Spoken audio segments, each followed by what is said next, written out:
Welcome to Wander Mode, a podcast that wanders through topics such as entrepreneurship, traveling, and mamahood. As a teacher turned entrepreneur and a mama to one, I am sharing my tips and tricks to maintain harmony in a multifaceted life. Let's wander.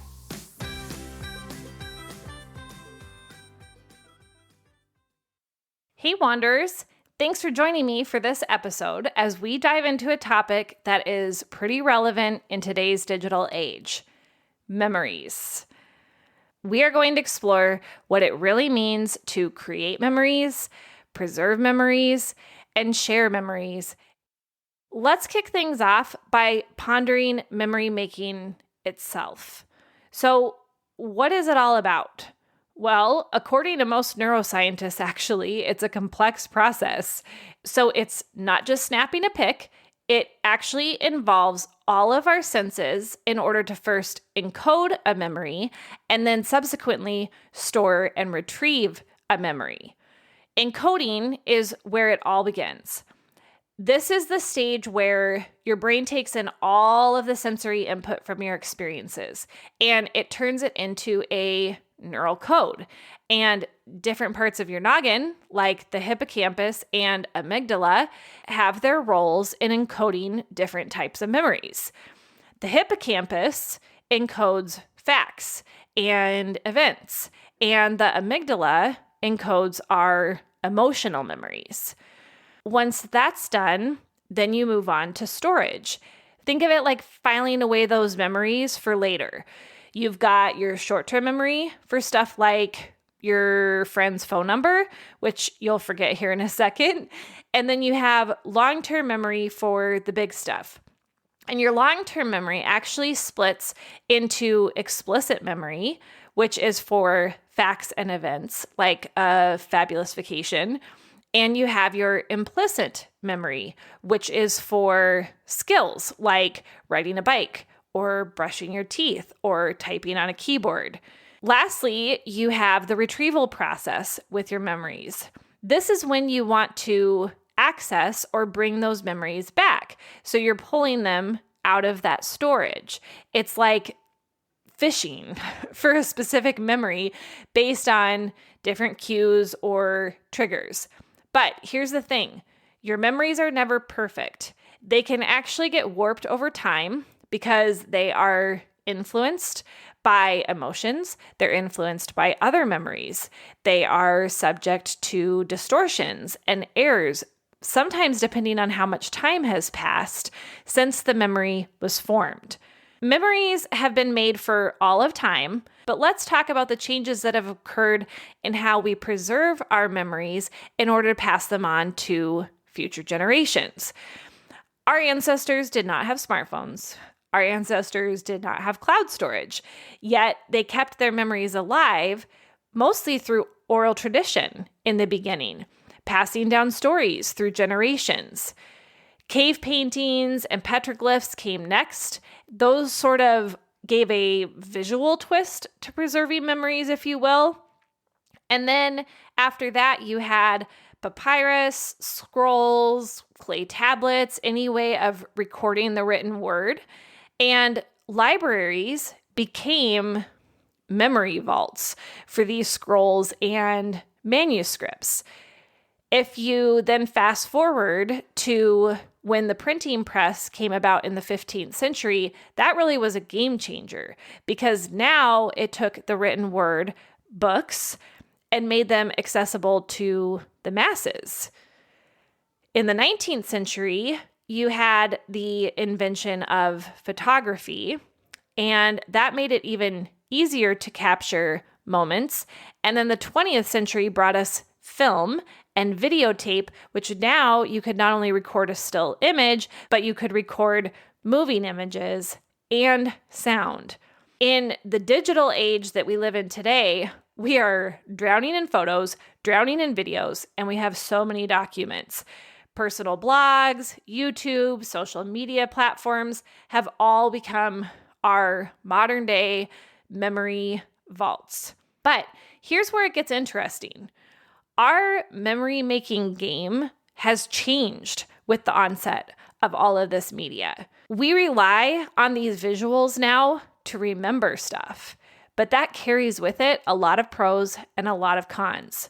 On the upside, you have photos and videos, which are fantastic memory cues. They make it easier to recall details about a certain event, and they can also add depth to our recollections because they remind us of details that perhaps didn't stick out to us the first time. Perhaps the biggest benefit is that we can easily share them with family and friends worldwide if we wanted to with the click of a button. On the downside, though, relying too heavily on cameras can actually distort what our experiences are. We might not fully immerse ourselves in any given moment, and we actually deprive our senses of the ability to encode a memory when we're constantly experiencing a memory through a lens. Worse, we could develop what's called digital amnesia, and this is when we start to only remember really what is stored digitally in our life, and we tend to kind of just let go and forget the rest. So while photos and videos can enrich our memories, they can also blur the lines between what is reality and what is simply just reflected in media. I often reflect on the media archives that I have from my childhood. My mom, who was our family historian, documented it all with a VCR camera that was so large and constantly perched on her shoulder. She captured moments like my dad's puppet shows, our artistic endeavors on a giant whiteboard, even my childhood attempts at gymnastics, which I'd like to think rivaled Simone Biles, right in our living room. Then there were those endless hours that my brothers and I played G.I. Joes or were sitting at wrestling tournaments. And let's not forget the awkward interviews that my mom would conduct before and after our very first day of school. Avoiding eye contact with the camera was an art form at that time of my life. I remember wishing back then that only some things had to be recorded, but now as an adult, I actually appreciate having this treasure trove of memories at my fingertips.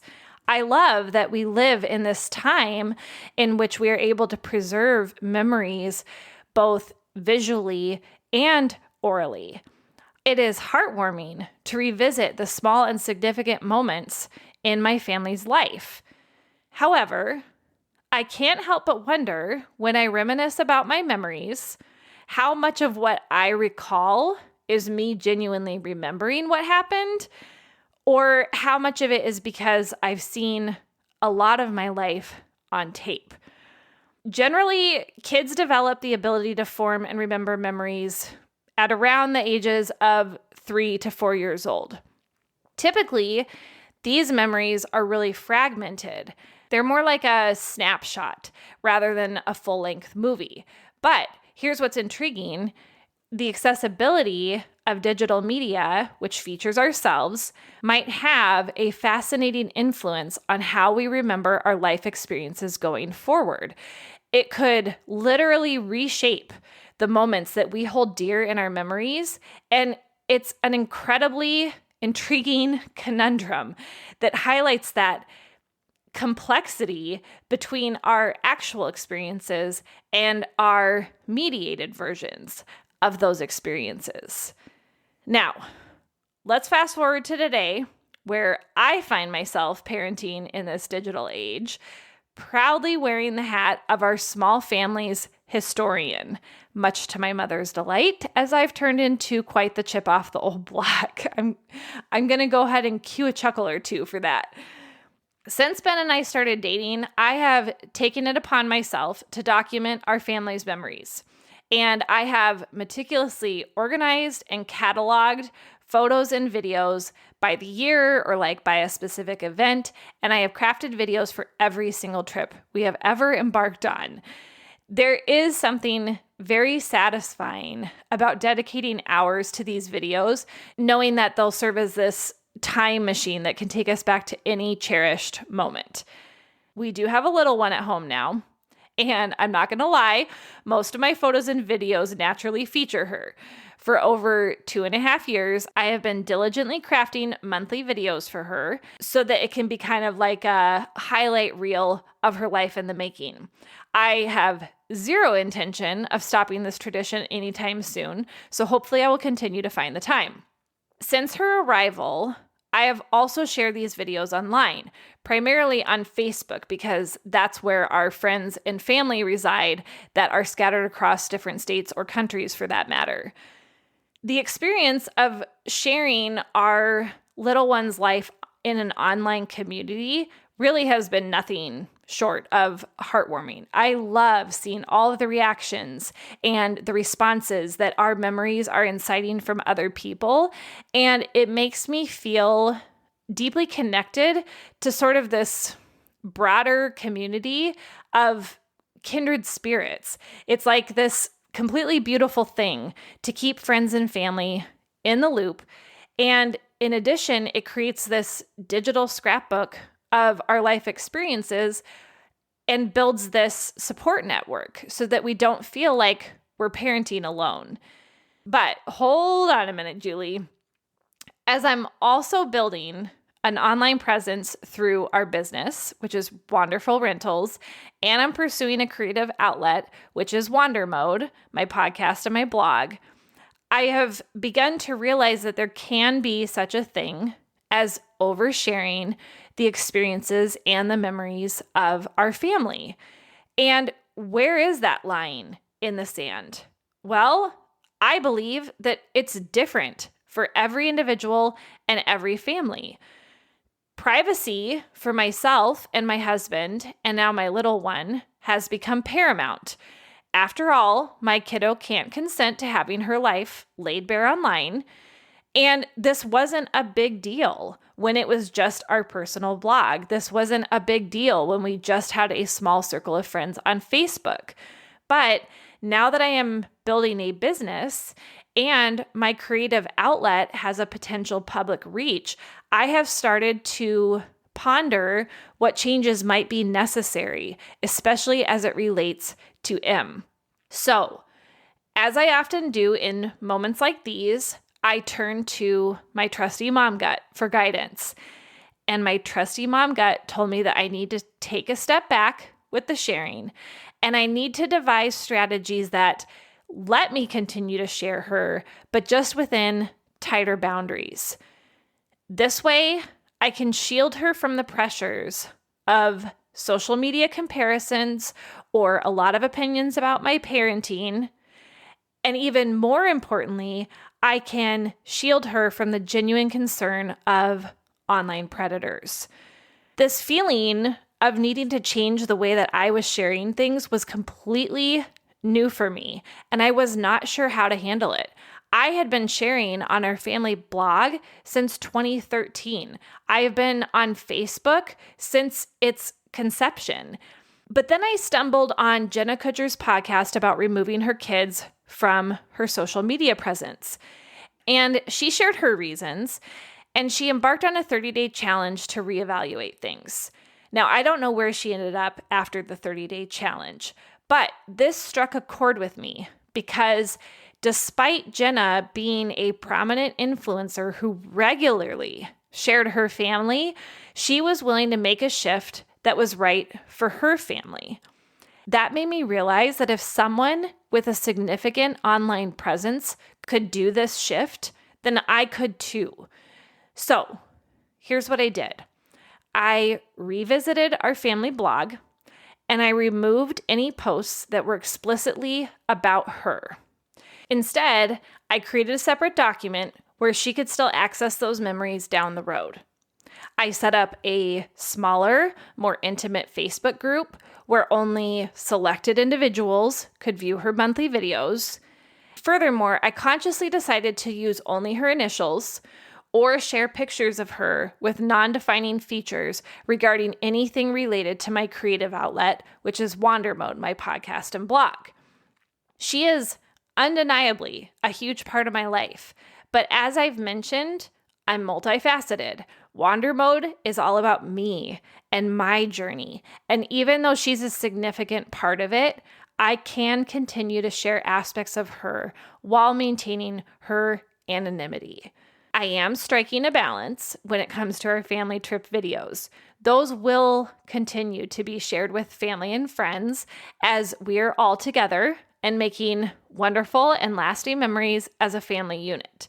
The truth is, there's no one-size-fits-all answer when it comes to sharing your life experiences, your life memories on social media. I have friends who maintain an active presence, and I have other friends who prefer to remain virtually untraceable. It is a deeply personal choice that hinges on your values, your sense of security, and of course, that gut feeling. Your intuition is a potent compass. Your inner voice might lead you to share your story because it could serve as a source of healing and a means to discover a supportive community. Alternatively, you should dial back your narrative if the comparison game is taking a toll on your mental health.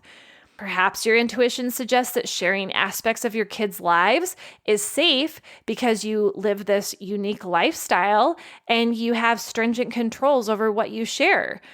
Regardless of its message, heed your intuition, trust it, and then make decisions that safeguard your well-being and the well-being of those you choose to include in your journey. And hey, it is absolutely okay to reassess and change your approach along the way. Life is an ever-evolving journey, and you have every right to adapt your path as you see fit. If you wandered to this point in the episode, thank you for listening to the Wander Mode podcast. Please leave a review and subscribe. You can follow me on Instagram and Facebook at WanderModeCo. Reach me by email at julie@wandermode.co. Until next time, wander on.